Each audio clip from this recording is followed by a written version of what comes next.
E aí galera, tudo bem com vocês? Vamos aí para mais um giro de notícias sobre o Cruzeiro com questões importantes que têm movimentado o ambiente do nosso clube. Meu nome é Emerson Araújo, esse é o canal 6x1 e desde o início eu peço para você deixar o like no vídeo, se inscrever no canal caso ainda não seja inscrito e usar os comentários para opinar sobre cada um dos assuntos. Esse vídeo é feito com patrocínio da Betfair, site de apostas esportivas que é patrocinador master do Cruzeiro, e todo final de semana tem aquela promoção, né, aquela oferta de aposta grátis. Caso você ainda não seja cliente da Betfair, pode entrar pelo link da descrição, fazer o seu cadastro que você recebe aí até R$200 em free bet. O valor que você investir, a Betfair dobra para você. Lembrando que essa oferta aí de aposta grátis no final de semana, né, R$2 no sábado, R$2 no domingo, ela é válida para todos os clientes ativos na plataforma, sejam novos clientes ou já cadastrados no site. O que eu sempre peço, hein, galera, aposta com responsabilidade para você se divertir. O Cruzeiro ficou num empate por 1-1 com o time do Corinthians nesse sábado à noite no Mineirão, um empate extremamente amargo quando a gente considera que o Cruzeiro foi o melhor time em campo, teve uma série de boas oportunidades para ter feito o 2-0, eventualmente até um 3-0. O time do Corinthians estava muito modificado, né, jogando com uma série de reservas, e a forma como sai o gol de empate do Corinthians é extremamente traumática, né? A bola perdida pelo Gilberto no ataque, a falta de combate na transição de meio campo, seja do Lucas Silva, seja do próprio Machado que ficou no meio do caminho, aí o Romero cortando o Palácios para o lado, fazendo cruzamento, o Marlon perde o embate e o Mosquito faz aquele gol de cabeça. Então assim, é realmente devastador para nossa moral, nosso final de semana tá uma merda, não tem como ser diferente. E eu não vou falar aqui de questão de tabela de classificação, porque ainda tem jogos na rodada, né? Terminando a rodada a gente fala um pouco mais, mas o Cruzeiro está próximo da zona de rebaixamento, isso é preocupante, né? No momento que eu gravo esse vídeo são 7 pontos, pode ser que virem 4 ao final da rodada. Então assim, a gente precisa desesperadamente voltar a vencer, já são 6 partidas sem ganhar, um péssimo aproveitamento jogando em casa. No Mineirão, por exemplo, a gente jogou 5 partidas esse ano e não ganhou nenhuma. Na entrevista coletiva após o jogo, o técnico Pepa considerou uma injustiça tremenda o gol sofrido no final e o fato do Cruzeiro não ter vencido, mas pontuou que assim é o futebol quando você não aproveita as oportunidades de matar o jogo, como o Cruzeiro teve algumas durante o segundo tempo. E eu não vou ficar nesse vídeo repetindo o que eu já falei na live de ontem, né? Quando você olha para o campo, o time tem uma atuação coletiva boa, tá todo mundo correndo, a gente não tem indícios ali de que os jogadores estão de sacanagem ou querendo derrubar o treinador. O Cruzeiro faz uma partida desperdiçando chances claras de gol e é castigado tomando um gol no último minuto, sendo que o Corinthians chutou 2 bolas no gol durante toda a partida, né? Foi um chute de fora que o Rafael pegou sem dificuldade e aquela bola do gol no final. Quando você olha para esse contexto, para o que foi o jogo, dizer que a culpa é do técnico, eu não concordo. Assim como eu acho que o Pepa poderia ter feito escolhas melhores em algumas substituições. Por exemplo, o Cruzeiro morreu com uma mexida, o Marlon, que perde o duelo decisivo pro gol do Mosquito, poderia ter sido sacado para colocar o Kaique, trocar um lateral por outro para ter um jogador mais descansado. O Pepa fez essa mexida no último jogo contra o Palmeiras, o Kaique não entrou mal na partida e não foi por causa dele que a gente tomou o gol no final. Seria uma opção. Assim como ter colocado o Machado na vaga do Arthur Gomes naquele momento, eu não acho que foi um erro do ponto de vista estratégico, porque o Corinthians tirou o centroavante, colocou meias, então assim, o Corinthians tinha mais gente no meio campo e o Cruzeiro estava perdendo esse setor. E com o quarteto ofensivo que o Cruzeiro estava jogando, né, Arthur Gomes, Bruno Rodrigues, Wesley e Rafael Papagaio, a gente precisava ter aberto mão de um desses 4 sim, para colocar mais um homem de meio campo. O que eu discordo? Eu preferia ter visto o Fernando Henrique jogando. Eu acho que o Fernando Henrique é melhor que o Machado? Não sei, eu não sei. Esse cara jogou 10 minutos com a camisa do Cruzeiro e quase entregou um gol pro Atlético Paranaense. Então eu não sei o que esperar do Fernando Henrique, mas pelo menos ele não é o Machado. E eu tenho curiosidade para ver esse cidadão em campo, né? Um jogador que era tão elogiado pela torcida do Grêmio, direto elogiam que ele treina bem. Eu gostaria de ver ele jogando mais vezes, enquanto o Machado joga em quase todas as partidas e raramente produz alguma coisa. Então eu entendo essa crítica e concordo.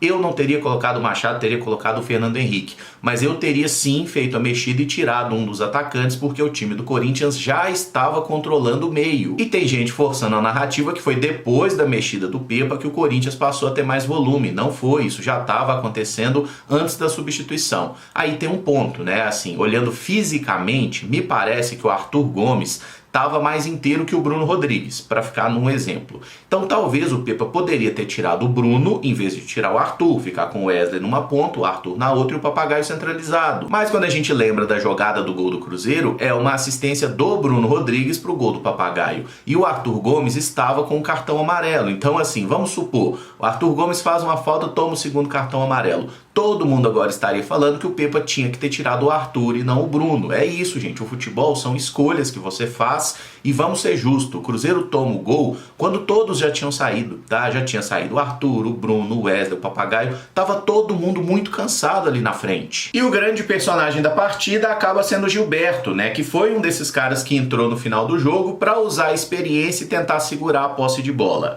Ele acabou errando tudo que tentou, foi desarmado pelo Moscardo, não matou a jogada e na sequência saiu o gol do Corinthians. Todas as ofensas, críticas e reclamações que você pensou ou falou com relação ao Gilberto, eu concordo. Ele merece todas elas pela forma como ele entrou de forma displicente. Gente, é um jogador experiente, de 30 e todos anos nas costas, que ganha um salário altíssimo. É um atacante que tem que entrar em campo e aquela bola era simplesmente segurar a bola na linha lateral. Vai conduzindo ela ali para a bandeirinha de escanteio, o jogo ia acabar, a gente já estava nos últimos instantes de partida. O Gilberto tentou um passe ruim, tá? Porque se o passe desse certo, ele já era um passe ruim para o Lucas Silva na corrida na ponta esquerda. Não fazia o menor sentido o que o Gilberto tentou, ele ainda errou, tenta pressionar, toma uma caneta de letra de um moleque de 17 anos. E por que eu falo que o Gilberto merece todas as críticas, mas ele não é o único responsável pelo gol sofrido?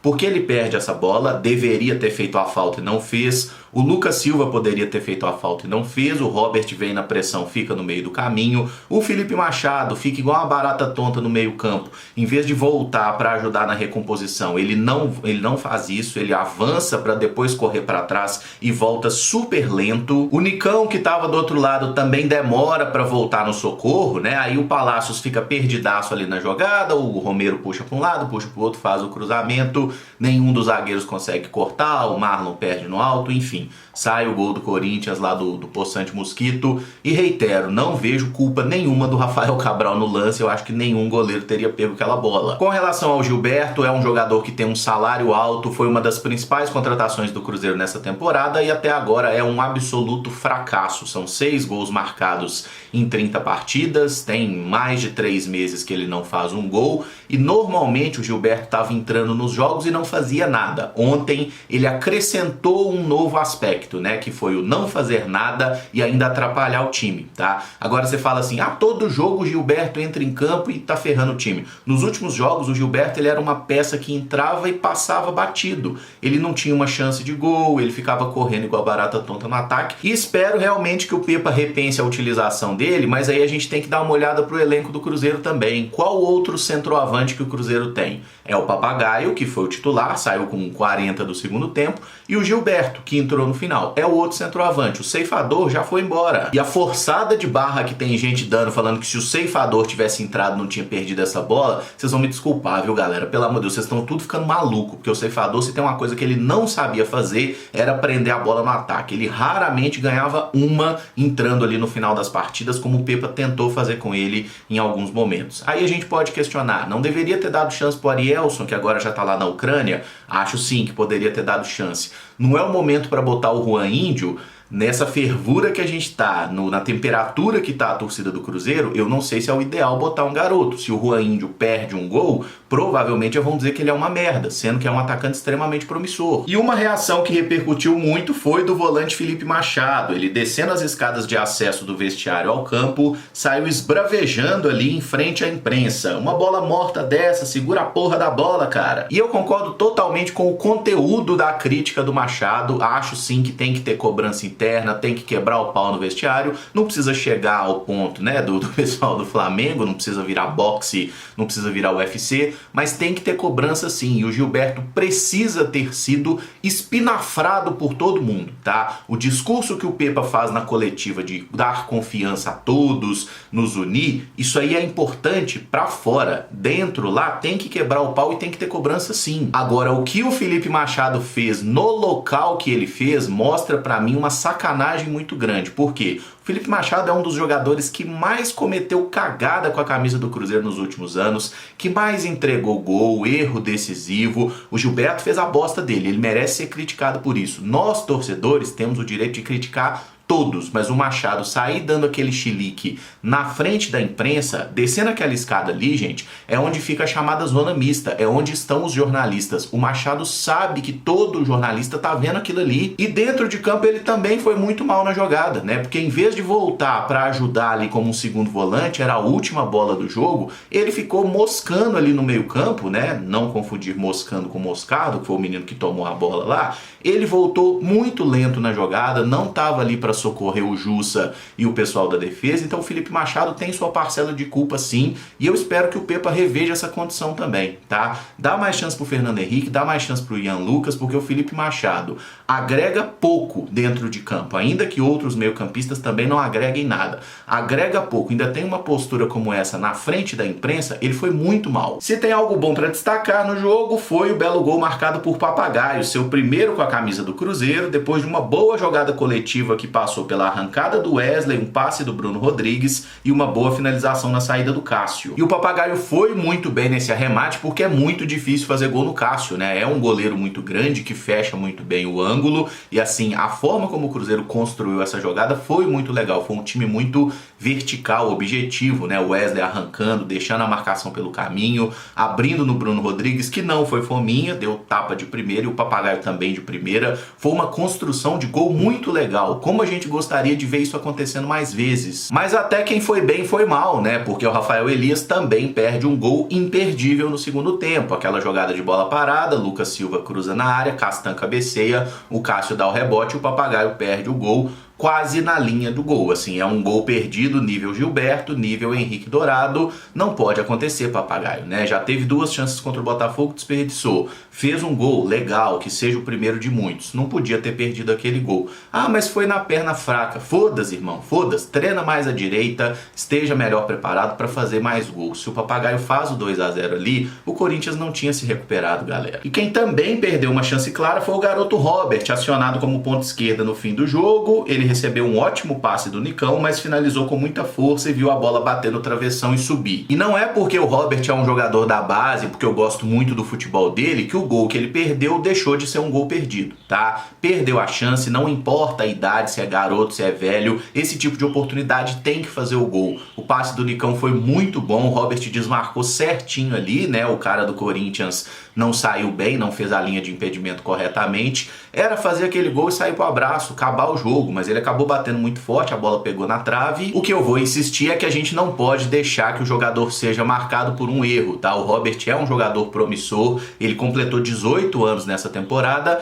é a primeira grande chance de gol que ele perde como jogador do Cruzeiro, né? É fato que ele ainda não fez gol, mas foi só o terceiro jogo como profissional, então vamos ter calma com esse garoto, porque o menino é bom de bola, tá? Ele não é um grande finalizador, por exemplo, nessa temporada na base, ele só fez um gol em 15 partidas, até porque normalmente ele joga mais pela direita, é um jogador bem criativo, mas ele é bom jogador, tem talento sim, vamos ter calma com ele aí. O Gilberto já perdeu umas 20 chances claras de gol esse ano, o Wesley já deve ter perdido umas 15, o Bruno Rodrigues umas 10, não é porque o garoto perdeu uma chance que ele não presta, tá? Vamos ter calma com ele, mas que perdeu o gol, perdeu, e não pode errar esse tipo de gol. Eu vou encerrar esse vídeo por aqui, amanhã a gente fala mais após o fechamento da rodada, né, pra gente ter uma ideia mais clara de como ficou a posição do Cruzeiro em relação à zona de rebaixamento. Vamos secar sim esses adversários mais próximos aí na tabela, aquele pessoal que tá na parte de baixo ali, mas vamos ter calma, tá, galera? O time do Cruzeiro melhorou nas últimas 4 rodadas a nível de desempenho, está jogando melhor,